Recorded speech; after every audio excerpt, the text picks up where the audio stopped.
Recuerden, nos hemos quedado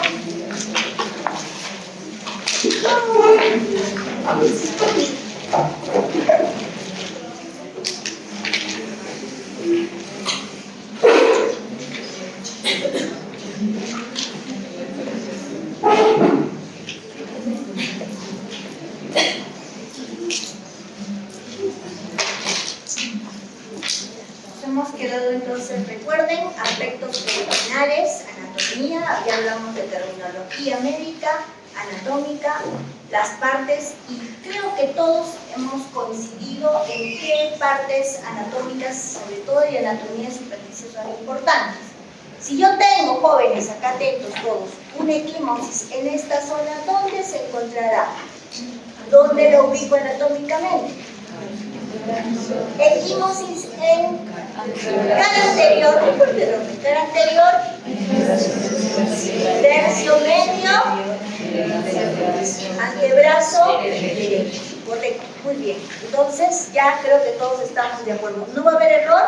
Brazo, antebrazo, muslo, pierna y las regiones prominentes en cuadrantes. El abdomen con sus 9 zonas, y ya creo que allí solo nos toca avanzar. Los 3 planos que nos sirven sobre todo para trayectos, definiciones de medicina legal. Este cuadro que es muy importante. Recuerden bien este cuadro, es un cuadro extraído de Gisbert, del texto uno de los cuales nos vamos a guiar, y que aporta información relevante que pareciera no tan relacionada a medicina legal, pero que finalmente son muy útiles en el desempeño de nuestra labor. Hablamos un poco de historia, ¿no? Honorarios médicos, derecho médico, la primera necropsia.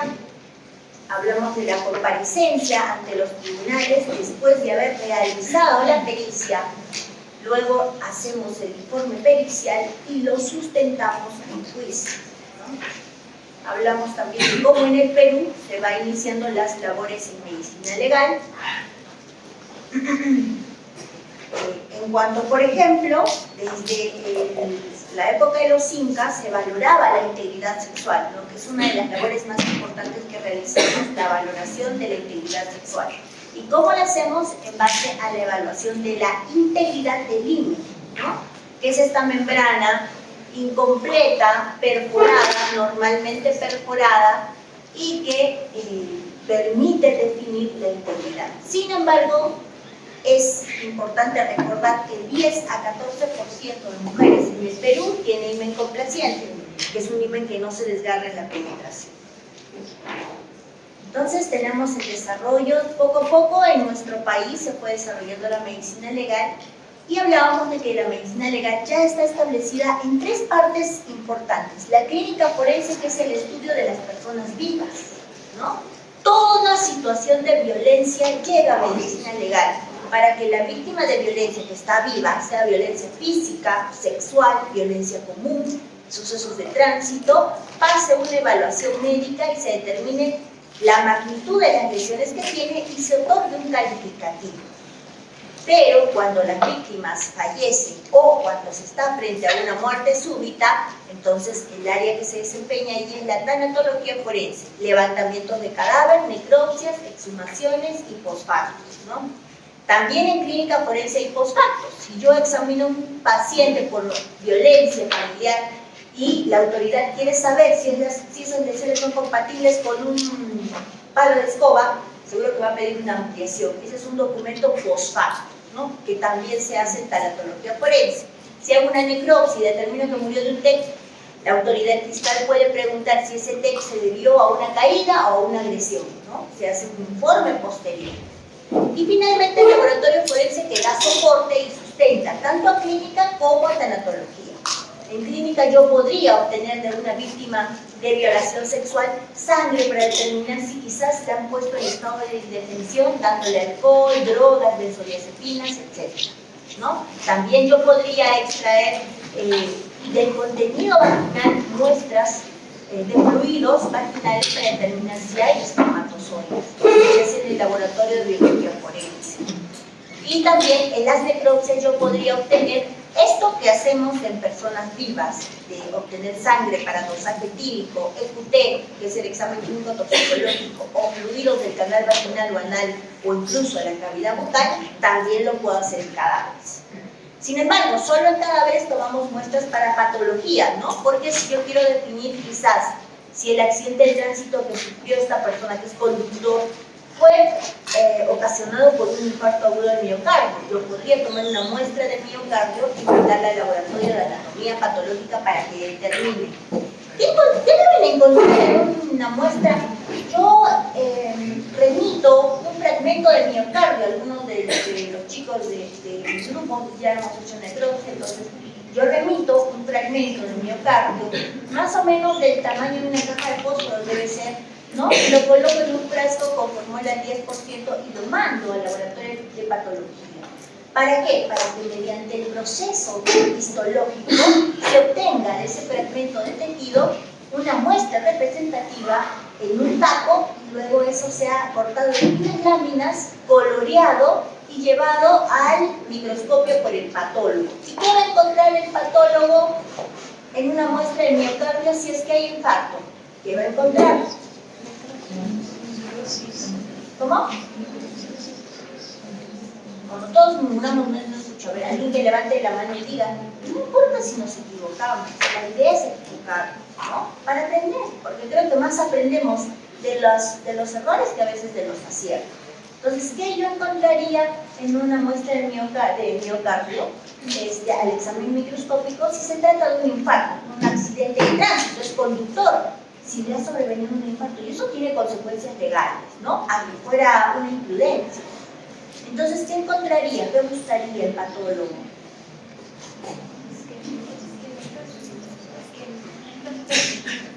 Isquemia.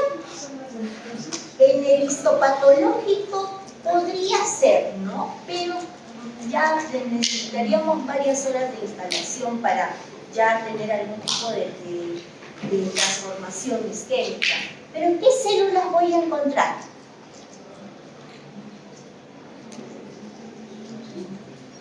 Se va a producir también un proceso inflamatorio y voy a encontrar células de la línea blanca. ¿Qué células? Como es un suceso imprevisto, ¿no? Porque eso es lo que nos llega. Quizás los procesos de infarto agudo del miocardio ya establecidos, que están en el hospital varios días, esos, si es que tienen resultado fatal, ya no llegan a medicina legal. Pero los que nos llegan, pues, aquellos que se producen de manera súbita, ¿no? En los que yo voy a encontrar en el tejido polimorfonucleares. Eso me va a definir que es un infarto agudo del miocardio. ¿Ya? A veces voy a encontrar infiltrado y a veces voy a encontrar necrosis cuando ya ha pasado mayor tiempo. Entonces, el laboratorio forense a mí me sirve de utilidad para tanatología y también para clínica. Y así está establecido en nuestro instituto, ¿no? Nuestro instituto, dicho sea de paso, es el instituto de... Justo se ha cortado la diapositiva, acá venía la diapositiva de la organización del Instituto de Medicina Legal. Se llama Leonidas Avendaño Ureta, ¿no? Nosotros funcionamos como dependencia del Ministerio Público desde el 23 de mayo de 1985. Es un instituto especializado, no hay otro especializado en ciencias forenses, y formamos también especialistas en medicina legal. Tenemos la segunda especialidad. Actualmente Lima, San Marcos, tiene la segunda especialidad en medicina legal, y después de Lima, de San Marcos, solo Arequipa, tenemos segunda especialidad en medicina legal. Tenemos residentes ya desde el 2013, residentes de esta universidad, de la UNSA, hay residentes que vienen de otras universidades del país, y se forman especialistas en medicina legal. Por eso es un instituto especializado. Otros especialistas en el instituto son psiquiatras forenses, patólogos forenses, hay ginecólogos forenses, traumatólogos forenses. En Arequipa tenemos patólogos, tenemos psiquiatra, tenemos internista en tanatología y bueno, los demás especialistas en medicina legal. También laboran químicos, biólogos, psicólogos, tecnólogos médicos, antropólogos, odontólogos, patólogos clínicos. Entonces, al conocer medicina legal, al médico se le abre un repertorio de pruebas para contribuir a la atención integral del paciente. Por ejemplo, ustedes en su salud ¿Qué actividades de medicina legal van a realizar? Y no solo en su práctica, en realidad en todos los estamentos que vayan a laborar. Sobre todo cuando están haciendo el CELUM, participan con cierta frecuencia en levantamientos de cadáveres. Entonces es una actividad que de alguna forma deben dominar. Muy sencilla, muy práctica, es algo que sí se hace con relativa frecuencia, ¿no? ¿Por qué? Porque no tenemos muchos médicos legistas en provincias y la norma, la ley, el código procesal penal establece que donde no hay especialista en medicina legal es el especialista que trabaja, el médico que trabaja para el Estado, el que está llamado a cubrir estas funciones, ¿no? Entonces, a nosotros sí nos llega con relativa frecuencia levantamientos de cadáveres, porque vienen a la necropsia acá, por ejemplo, de Carabalí, de Condesuyos, de Castilla, ¿no? Y realizadas por médicos seguristas o médicos de planta de algún centro de salud de la zona. Entonces, sí deben saber hacer levantamientos de cadáveres. Es un procedimiento sencillo. También vamos a tratarlo en el desarrollo del curso teórico y en la parte práctica también. Ahora, es difícil que ustedes vayan a un levantamiento de cadáver, ¿no? Entonces, seguramente de cada grupo, 1, 2, podría ser que acompañen al médico cuando le corresponde participar en un levantamiento, porque son diligencias urgentes, que se va con perito, se va con fiscal. Pero, en algunos casos yo les mando el link a algunos de mis estudiantes de los grupos que tengo para que puedan visualizar. ¿Ya? Entonces vamos a hacer eso. Y también por ahí, si es que los compañeros en grupos pasan a otros compañeros de otros grupos, de los de médicos de clínica, por ejemplo, también no hay problema, ustedes pueden visualizar cómo se hace el levantamiento. Se van a dar cuenta que es una diligencia muy importante, muy práctica, muy sencilla también. Existe un acta que el fiscal llena y en base a los puntos que tiene que llenar en el acta, nosotros les vamos dando la información de la escena y sobre todo del cadáver. ¿Qué otras actividades ustedes van a realizar con relativa frecuencia? Reconocimientos médico-legales, ¿ya? Eso quiere decir que va a venir un paciente víctima de violencia para que ustedes lo atiendan. Y también en el curso vamos a aprender cómo darle una atención médico-legal integral. Por eso es que es importante que ustedes también puedan conocer qué funciones y qué servicios presta el instituto. Quizás viene una paciente menor de edad, gestante. Ustedes tienen que poner reconocimiento a la autoridad competente porque puede haber sido esa gestación producto de una violación sexual. Eso hay que tener en claro. Y obviamente el fiscal debe tener cierto criterio para tratar el tema. Si es una menor de 17 años y el papá es otro menor de 17 años, entonces ya es un tema de conocimiento, de manejo, ¿no? Pero si el papá del niño, de esta joven de 17, tiene 50 años, entonces allí van a cruzar otros elementos que se quieren investigar. Tienen que poner de conocimiento todo hecho que sea susceptible de una investigación, ¿no? Por ejemplo, una menor de edad gestante. Una menor de edad agredida o un menor de edad agredido físicamente también hay que poner de conocimiento a la autoridad competente. Y ya nosotros libramos nuestra responsabilidad. Pero más que librar, hacemos lo correcto, ¿no? Porque es posible que haya un caso de violencia familiar y deba ser investigado. También si tenemos una víctima de violación sexual y estamos muy lejos quizás por temas geográficos, meteorológicos, no puede llegar ella a un centro de medicina legal, a una unidad orgánica de medicina legal, ustedes pueden tomar ciertas muestras también, ¿no? Para preservar la evidencia de un posible delito. Entonces, es muy importante, pero sobre todo, lo más importante, lo que van a aplicar toda su vida, ¿no? Independientemente de la especialidad que realicen y dónde laboren, así sea en el extranjero, esta primera fase vamos a tratar de lo que es la malpraxis, ¿no? Para saber en qué casos se da la malpraxis, en qué casos sí constituye malpraxis y en qué casos no. Entonces, eso lo vamos a desarrollar en la primera fase y es algo que ustedes sí tienen que dominar independientemente del futuro que ustedes quieran seguir.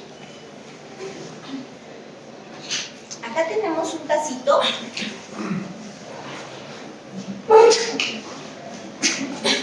Porque existe un adagio que es muy real. El tiempo que pasa es la verdad que usa.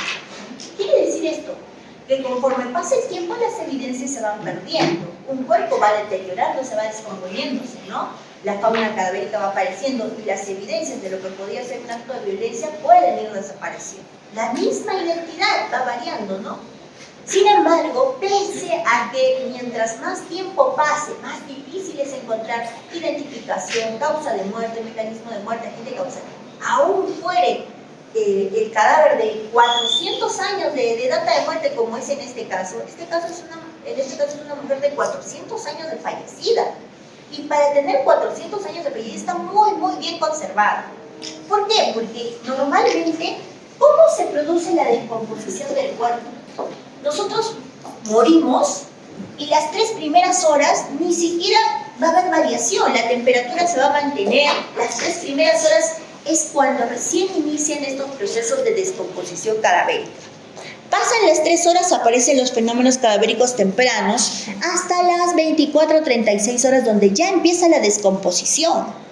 Más o menos 2 semanas durará la fase enfisematosa, el cuerpo se hincha, y luego empieza la fase colicuativa y obviamente los insectos van poblando el cadáver.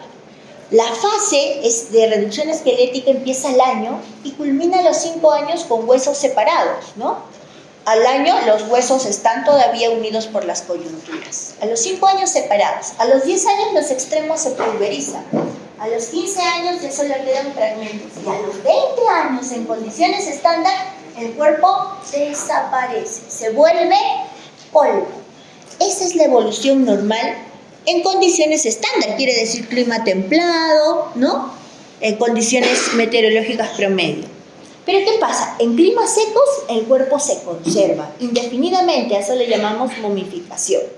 Y en climas húmedos el cuerpo se conserva también, a eso se le llama adiposira.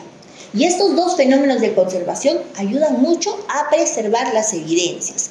400 años después, obviamente, hay deterioro de la piel, todavía hay piel, todavía se ven los huesos, y después de 400 años se puede determinar que el trazo fracturario en el cráneo corresponde no a una caída, sino al impacto de un objeto contundente. Y eso determina una muerte de tipo violenta o homicida por un traumatismo encefalocraniano por un objeto contundente. Después de 400 años todavía se puede encontrar información relevante. Y eso obviamente es el fin de la medicina legal, como decíamos, buscar la verdad. Pero ¿qué pasa cuando no es mucho tiempo el que ha pasado, ¿no? ¿Qué pasa cuando el cadáver es reciente? Es muy importante no perder de vista ningún detalle, porque nos va a aportar gran cantidad de información. Philip Bochum es un médico forense belga. Escribió un libro en enero del 2025. No sé si exactamente el nombre es así, pero es démosle la palabra a los muertos, ¿no? Y eso quiere decir que los muertos hablan. Y yo estoy muy de acuerdo con él. Este libro que escribe este forense es un libro muy ameno, ¿no? Porque aparte de ser muy talentoso como patólogo forense, es muy talentoso como escritor. Y escribe de manera amena sus experiencias durante 30 años como médico forense, ¿no? Muertes de todo tipo. Entonces, él llega a una conclusión que todos los forenses sabemos, ¿no? Los muertos no mienten. Los vivos pueden mentir, podemos mentir, pero los muertos no mienten, ¿no? Los muertos siempre dicen la verdad. Entonces, es cuestión de saber entender. Y para eso necesitamos preparación. Otro dicho muy importante es: los ojos no ven lo que la mente no conoce. Puede pasar por nuestros ojos una cantidad de signos. La semiología forense es muy rica. Los signos que nos orientan a determinar información detrás de ese signo son abundantes. Pero necesitamos conocerlos, si no, nos vamos a pasar por desapercibidos. Entonces, este es un caso, por ejemplo, de una muerte reciente. Esto es una maleta, son 2 maletas que se encuentran el 7 de marzo del 2012, ¿no? Un día antes del Día Internacional de la Mujer. Que dicho sea de paso, yo conmemoro, celebro y sí, no me ofendo. Pero sí, muchos tienen cierta discrepancia en ese punto, ¿no? Pero un día antes del Día Internacional de la Mujer, un feminicidio.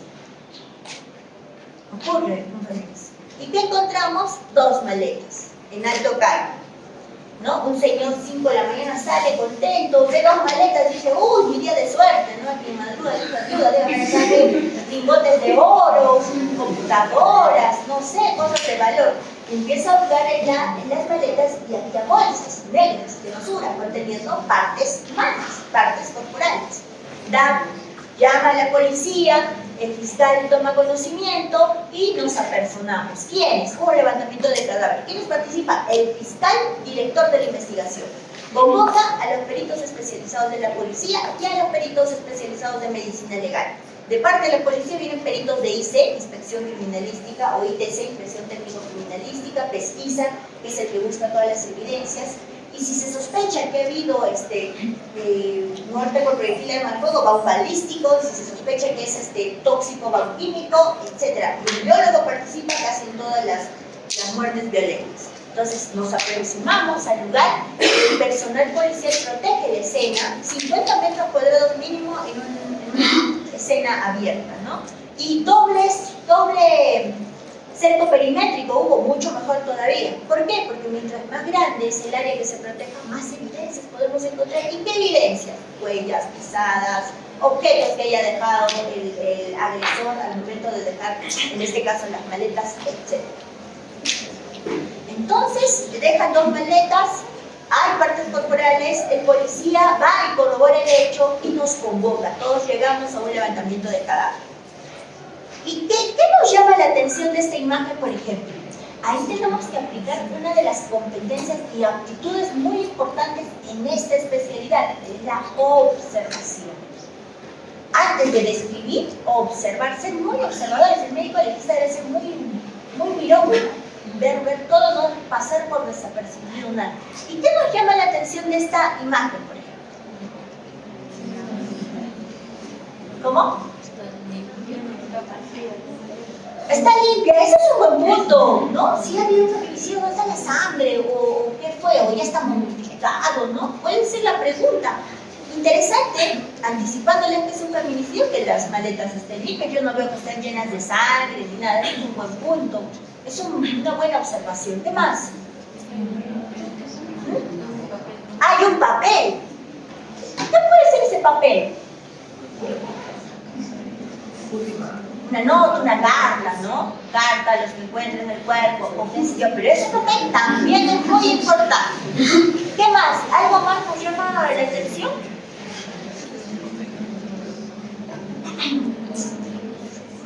Cosas positivas y negativas, ¿no? Por ejemplo, ahí hay un zapatito con su botita despertable, ¿sí? Es mía, mi zapatito, bien protegida con mi EPP, había. A veces no tenemos EPP, estamos ahí reciclando. Pero, en cambio, miren los pies de los demás operadores descubiertos. La escena del crimen es una sala de operaciones. Debemos entrar protegidos para evitar contaminar, porque voy a dejar mi huella, voy a dejar si no cubro mi cabello, voy a dejar mis cabellos, etc., ¿no? Entonces, esa es una observación. Y aparte que tenemos yo, hay el fiscal, asistente de función fiscal, un perito, otro perito. Mucha gente dentro de la escena no es bueno, deben entrar por partes, ¿no? Entonces, tenemos observaciones por ahí que tomar en cuenta. Entonces, una de las bolsas contiene una cabeza. Y esa cabeza es de una mujer, bueno, fenotípicamente parece rasgos de mujer. Pero, a ver, ¿qué nos llama la atención de esta imagen? También. ¿Se dan cuenta que todo cuenta, toda la información que ustedes puedan aportar y encontrar es muy importante? ¿Qué nos llama la atención de esta primera parte corporal? ¿Cómo?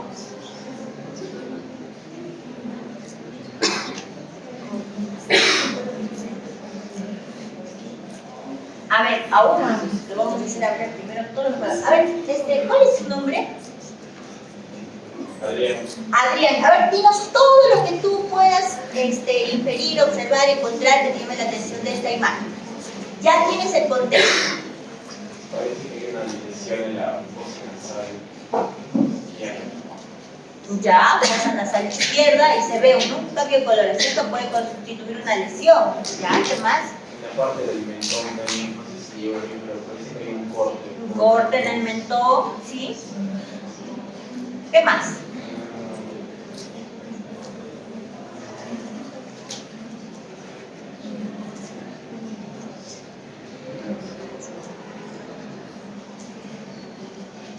Evidentemente no que ha sido decapitada. Claro, es una cabeza, ¿no? Está bien. ¿Qué más?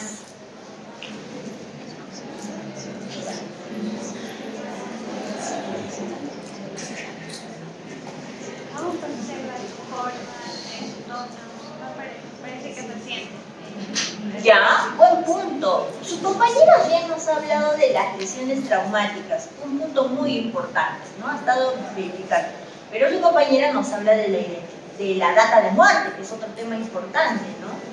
Si están limpias las bolsas, no hay mucha sangre y pensamos que podría ser un cadáver modificado, pero es un cadáver reciente, ¿no? No se han alterado sus formas, es un cadáver que debe tener menos de 24 horas de fallecido. ¿Qué más?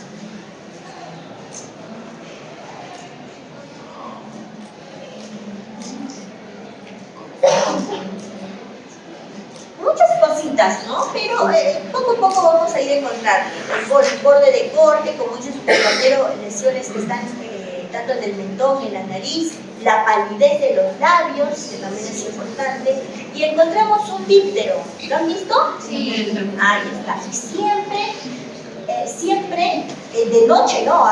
Las mosquitas no ponen de noche, no colocan sus huevos de noche, solo de día.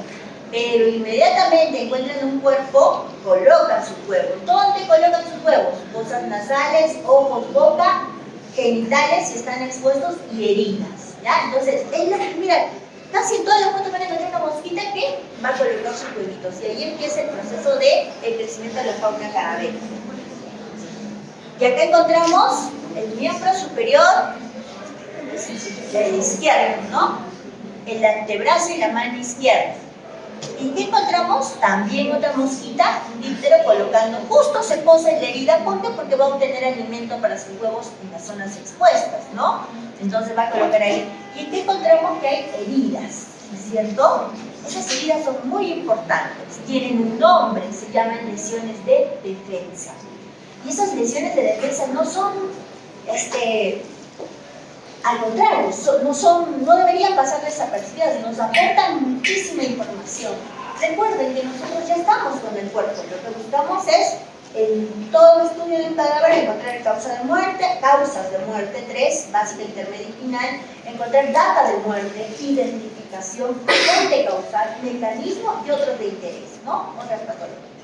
Entonces, nos buscamos también reproducir cronológicamente en un segundo plano. No lo colocamos en el informe, pero sí podemos ser cuestionados en un juicio y buscamos, por interés propio también, reconstruir los hechos ocurridos en un cadáver, ¿no? ¿Cómo ocurrieron los hechos?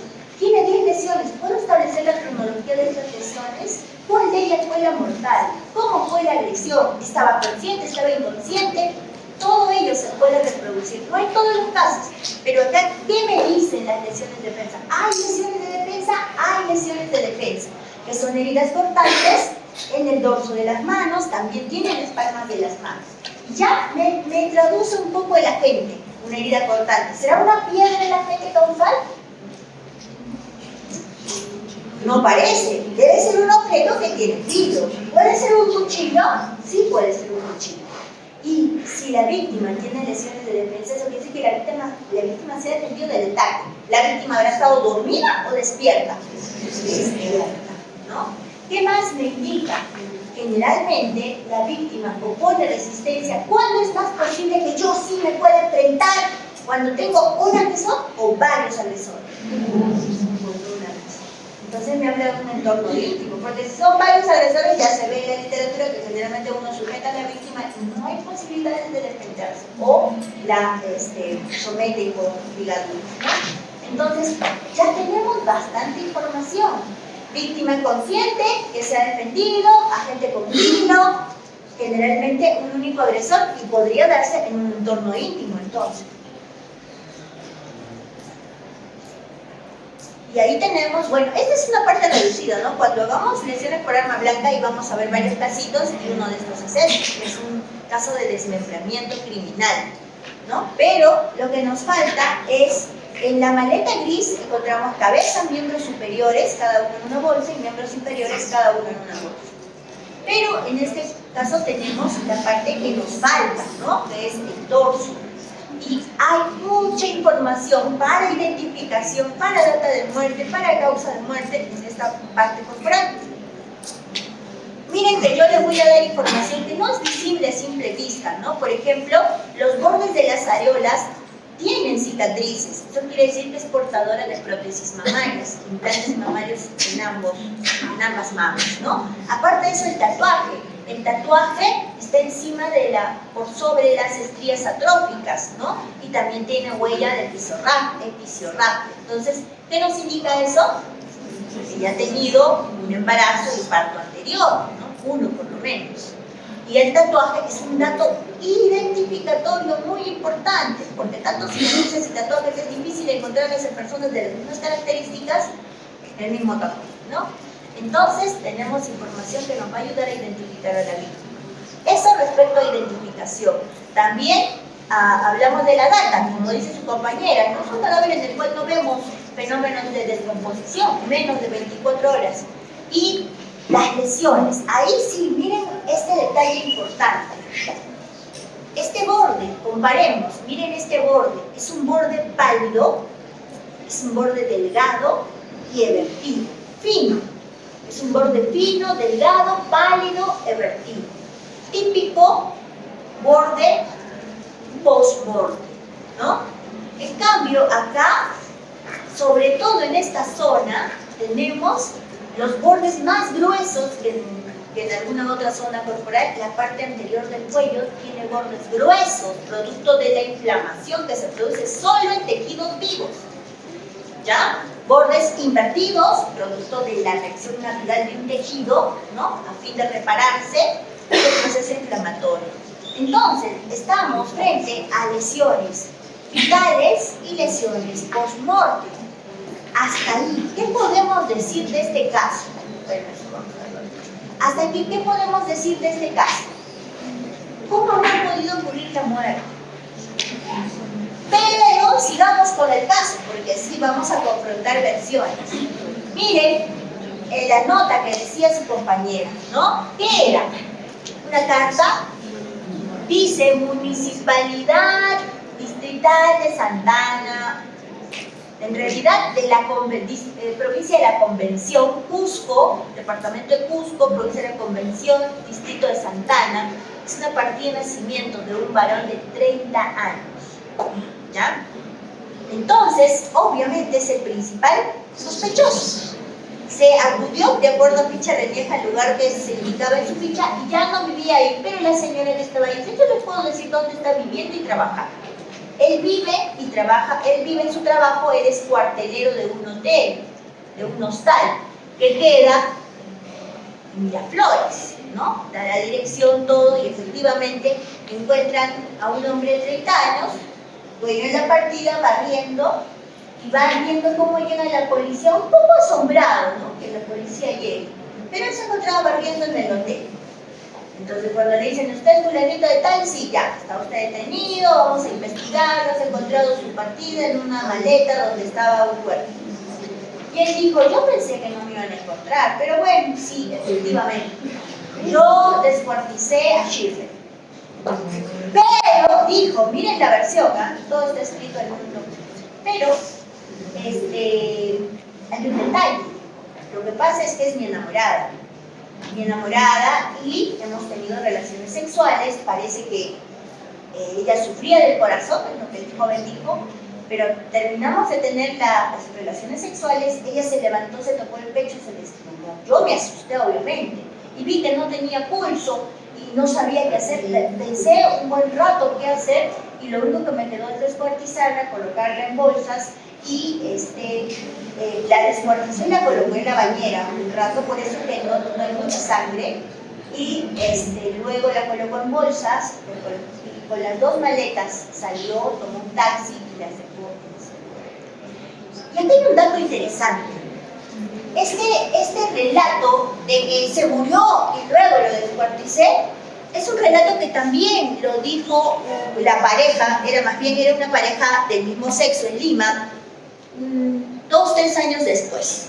El chico fallecido era periodista y su pareja, no recuerdo el oficio, tuvieron una discusión. Al final el chico desaparece, el que era periodista, y su cuerpo se ha encontrado en varios lugares de la provincia de Huacho, en Lima, y en otra zona, no recuerdo, fuera de esa provincia, también fueron encontradas partes corporales. Sin embargo, ya tenían varios días, como 4 días, 5 días de haber fallecido, ¿no?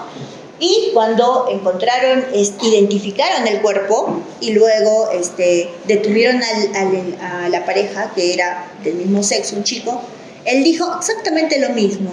Estuvimos discutiendo, tuvimos relaciones sexuales temprano, pero en la tarde por un tema de dinero discutimos, parece que él se molestó mucho, se agarró el pecho, cayó al suelo, murió y no me quedó otra de descuartizarlo. Ya parece una cosa que ya no queda de otra, ¿no? Si alguien se nos muere al costado, descuarticemos.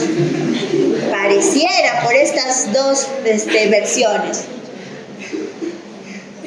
Pero ya con lo poquito que ustedes han visto, ahora terminamos la necropsia. Llevamos el cuerpo a sala de necropsia, confirmamos efectivamente que los bordes vitales estaban en esta zona. Sin embargo, hay cositas que nos llamaron la atención.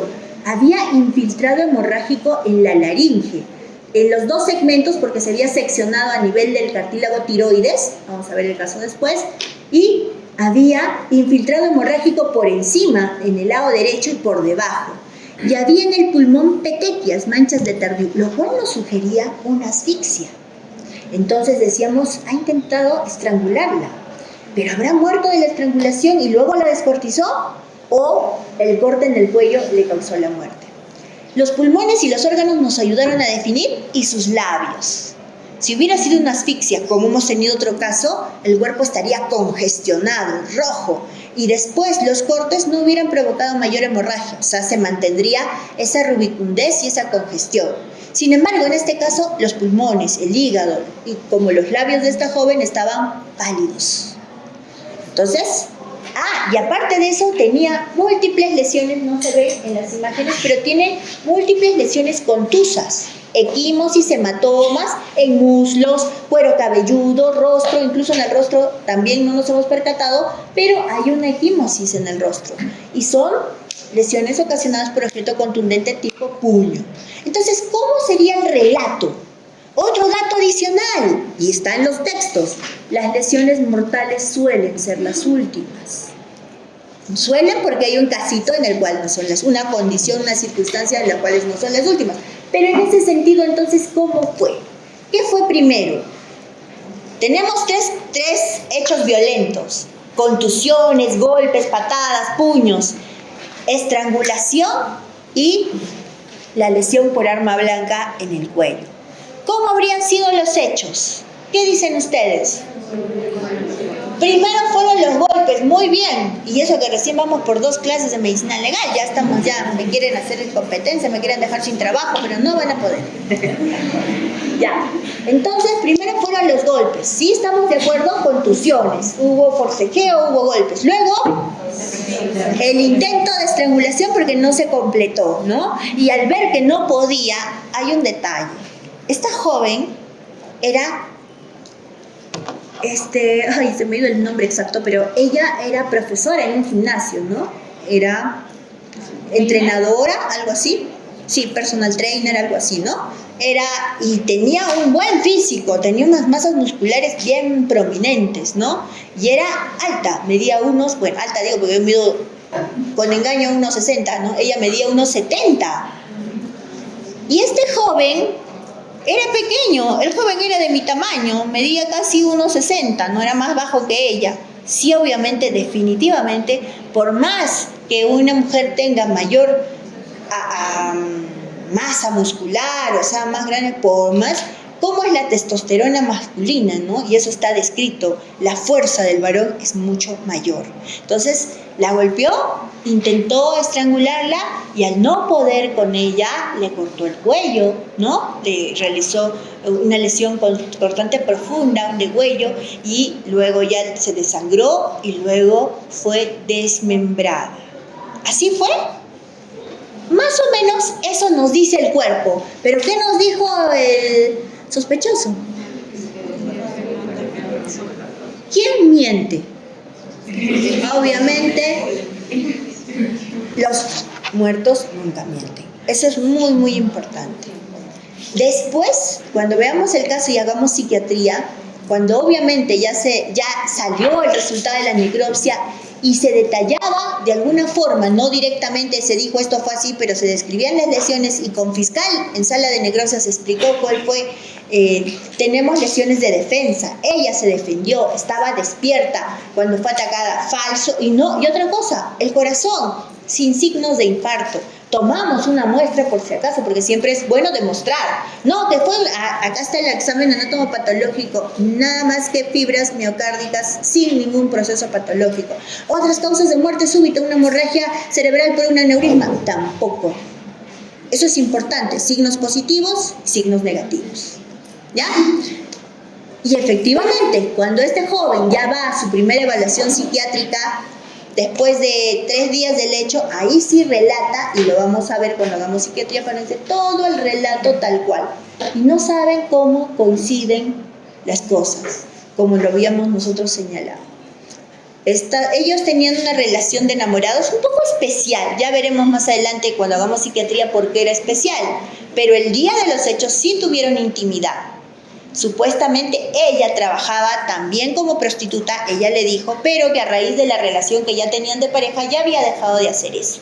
Tuvieron las relaciones sexuales y ella recibe una llamada y se activa el altavoz. Y era un hombre que decía, te estoy esperando en el hotel, ¿a qué hora vienes?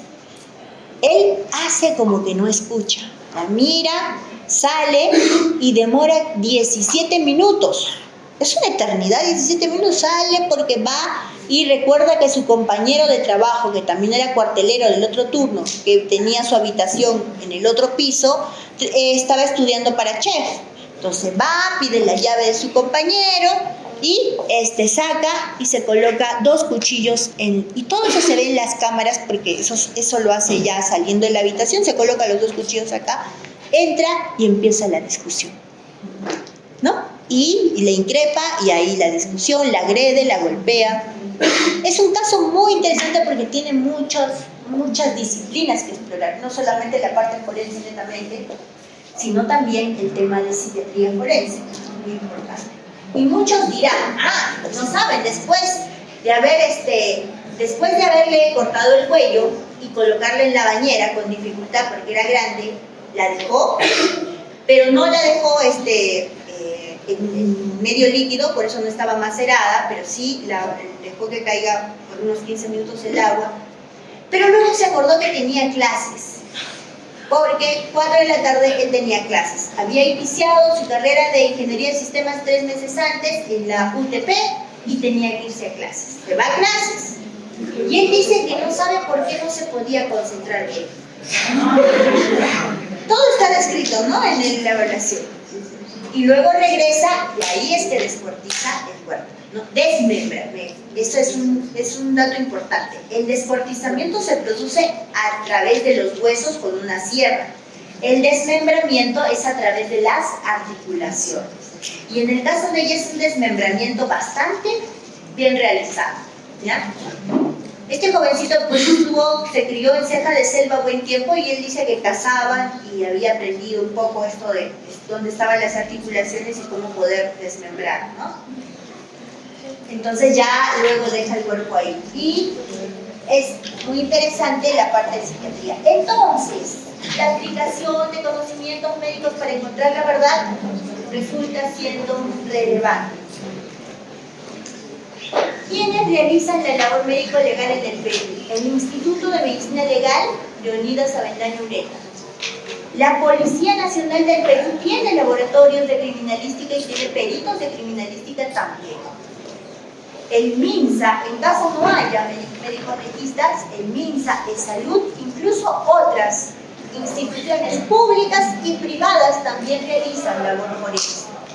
Privadas sí, porque si solamente existe un médico privado en un pueblo, es el llamado a realizar las diligencias forenses. Pero existen ONGs, por ejemplo. ONGs, el EFE, que es el equipo forense especializado, es una ONG formada por arqueólogos y antropólogos que hasta el día de hoy, hace más de 30 años, están trabajando el tema de desapariciones forzadas, fosas comunes, en toda la zona de Ayacucho, la Sierra Central, ¿no? Y miren que hasta ahorita no se acaban esos trabajos, obviamente son ONGs que reciben apoyo de la Cruz Roja Internacional y otras instituciones, pero tan extenso es el trabajo de descubrir estas cosas comunes por estos crímenes de lesa humanidad cometidos en el tiempo del terrorismo, que hasta el día de hoy no acaba el trabajo. Y eso también es parte de las labores forenses. El médico legista, que es el médico que realiza la labor forense, debe tener en cuanto a su formación las siguientes cualidades. Debe ser capacitado, eso tiene que ver con adquirir los conocimientos necesarios. Debe estar preparado, eso tiene que ver con adquirir los capacitados conocimientos, preparado procedimientos, ¿no? Cómo examinar la región imenial, cómo hacer la disección en caso de algunas necropsias especiales, etc. O cómo realizar el levantamiento de cadáveres. Y actualizado porque tanto conocimientos y destrezas deben actualizarse. Condiciones, y acá esto es importante, el médico legista debe ser objetivo, que ahorita vamos a desarrollar por qué. El médico asistencial puede ser subjetivo. ¿Alguien que haya entendido por qué? Repito, el médico legista debe ser objetivo. El médico asistencial puede ser subjetivo. Juan Pérez llega al servicio de emergencia y lo atiende un médico asistencial. Ustedes están haciendo su residencia en medicina interna, reciben por emergencia a Juan Pérez. Juan Pérez indica que ese día de la evaluación, jueves 4 de la tarde, ese día a mediodía fue agredido por 30 personas que invadieron su terreno en Cono Norte y le propinaron golpes y le lanzaron piedras. Eso dice Juan Pérez. Sin embargo, ustedes examinan, aparentemente no hay lesiones, pero el señor Juan refiere dolor en todo el cuerpo, se ve muy quejumbroso. Entonces el médico asistencial registra todo y coloca como diagnóstico policontuso por agresión. Le da su tratamiento, sus inyectables, diclofenaco inyectable, y le da vía oral también diclofenaco de 100 miligramos cada 12 horas por 3 días. Hasta ahí, y le da descanso médico, porque como el señor Juan Pérez trabaja, le dice, no, 3 días que se vaya a descansar a su casa. Eso es ser subjetivo. No encuentro nada objetivo, no encuentro lesiones, no encuentro nada visible, palpable, identificable, perennizable, no encuentro. Pero tomo como referencia lo que el paciente me dice y creo que le duele todo el cuerpo como me dice. Y no hay ningún problema que ustedes como médicos asistenciales sean subjetivos. El médico legista no puede ser subjetivo.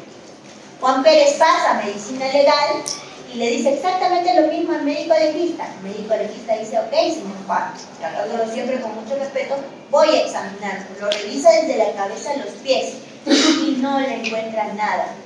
Entonces, antes de concluir que no encuentra lesiones, como el señor Juan Pérez está muy quejumbroso, le pide una plaquita de tórax, le pide un rayos X de cráneo frente al perfil y una ecografía abdominal por si pudiera ver algo, ¿no? Y efectivamente todo sale negativo. Ahora sí, el médico legista es objetivo concluir, no presenta lesiones traumáticas recientes, no requiere descanso médico. ¿Ya se acabó? ¿Se dan cuenta que es ser objetivo y que es ser subjetivo? El médico legista no es que no le crea, señor Juan, pero yo solo puedo colocar en mi certificado y concluir en base a lo que yo pueda evidenciar. Si no, eso es ser objetivo. Imparcial.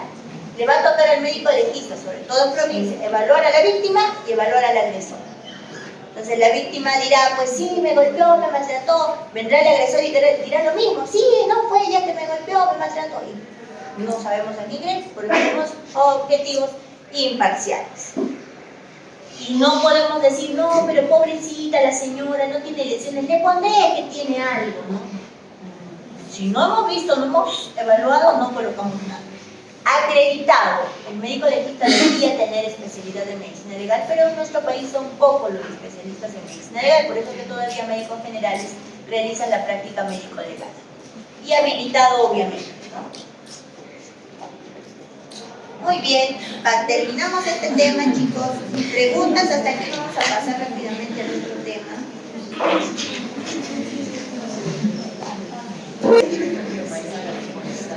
qué? ¿Por qué dejó? No se dio cuenta, dice que esas maletas él se las prestó a su hermana. Su hermana, son 7 hermanos, creo que vivían en distintos lugares, y él prestó esas maletas a su hermana. Y no se dio cuenta que al prestarlas estaba su partida de nacimiento. Su hermana no tocó nada, se las devolvió, él sacó algunas cosas que había ahí y colocó las maletas, los pedazos del cuerpo. No se había percatado. Principiante.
Entonces, chicos, rápidamente tenemos 10 minutos para este tema.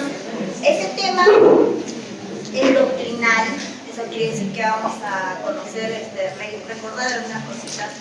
La medicina es una ciencia y un arte, no olvidar. Es una ciencia porque es un conjunto sistemático de conocimientos que aplicar, ustedes lo saben. Pero es un arte porque ese conocimiento se tiene que ajustar a cada paciente, no es aplicar a todos por igual, ¿no? Si bien hay guías, si bien hay estándares, esos deben aplicarse individualmente de acuerdo a las características propias de cada paciente, eso lo hace un arte. Entonces, el médico es la persona que asume la responsabilidad de cuidar la salud de su paciente, por obvias razones también hay un riesgo en ese cuidado, ¿no? El ejercicio de la profesión médica implica que no solamente el médico debe cumplir con aplicar sus conocimientos, guías de práctica clínica, protocolos, la bibliografía que nosotros hemos aprendido, sino que también debe conocer las normas que rigen su labor. Por ejemplo, la ley del trabajo médico.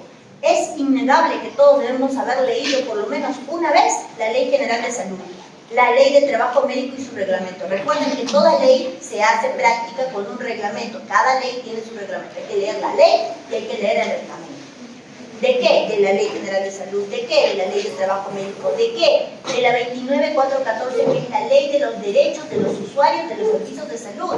Si yo no conozco eso, obviamente, definitivamente estoy expuesto a no cumplir algunos de sus artículos. Por ejemplo, ¿cuál es el procedimiento correcto si estamos en un centro de salud? Ustedes ya han notado por periferia, hay un curso que hacen en periferia, ¿no?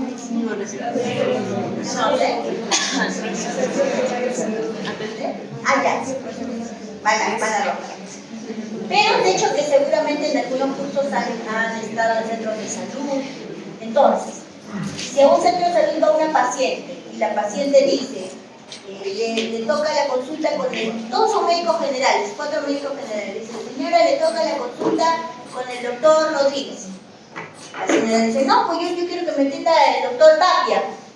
No, pero le toca pues el doctor Rodríguez. ¿A qué corresponde en ese caso?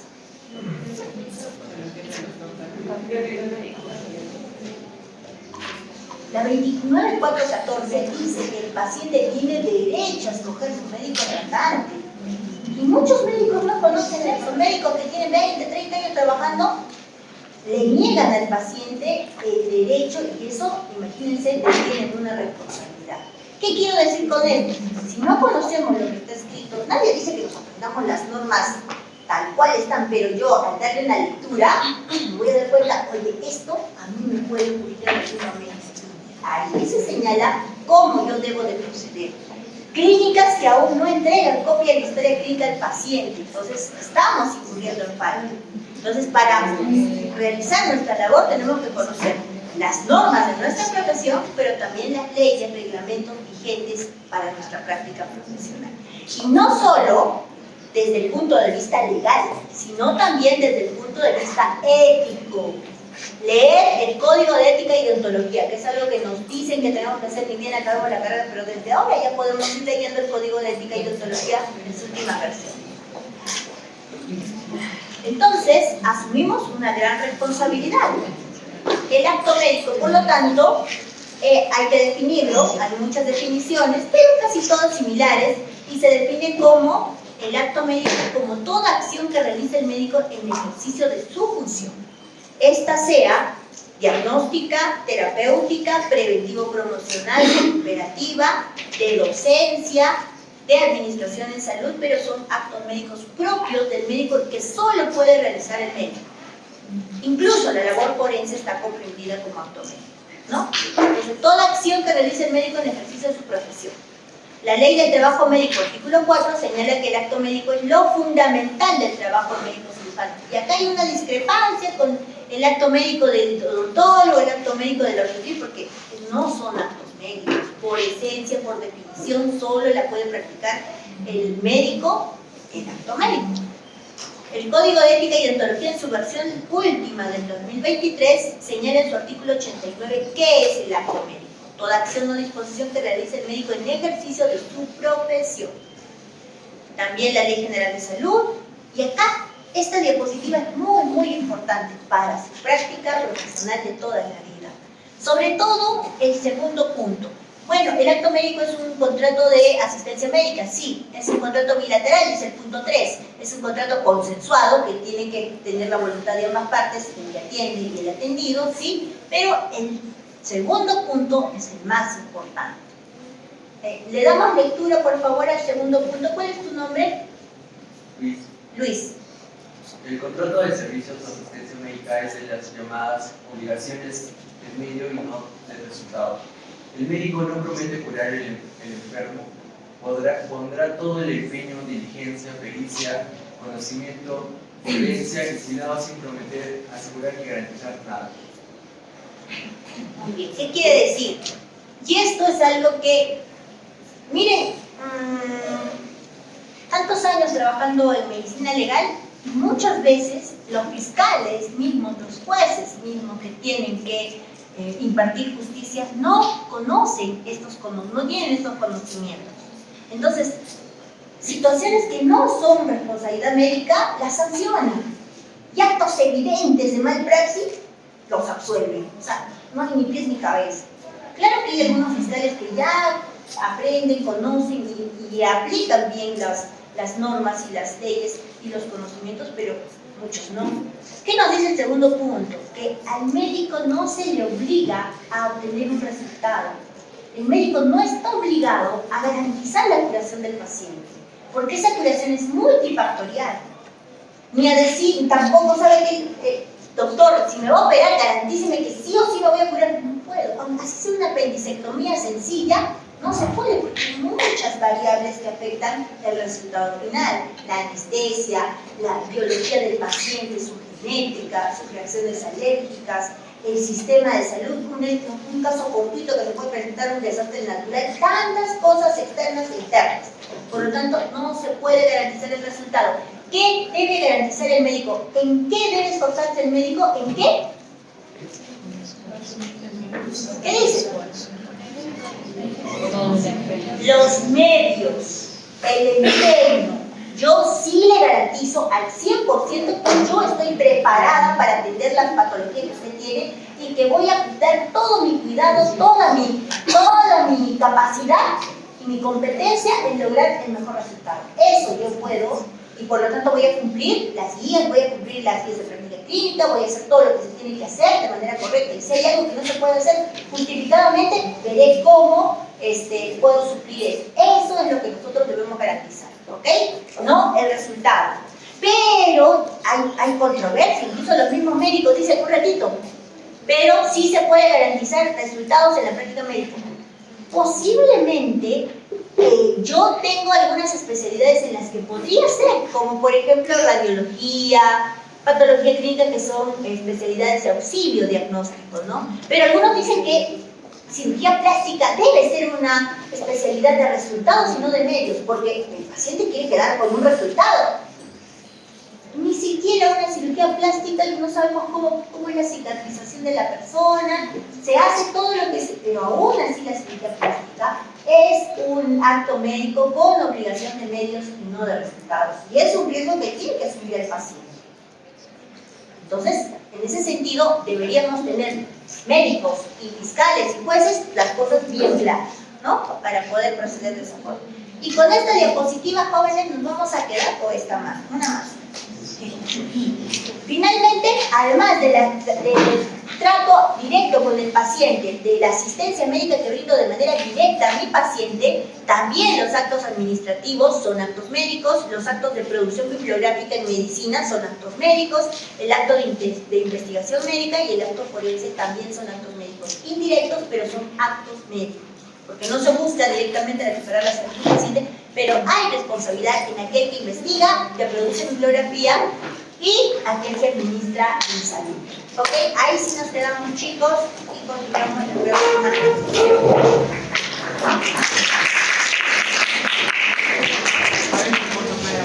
Ahora sí, ya, tras de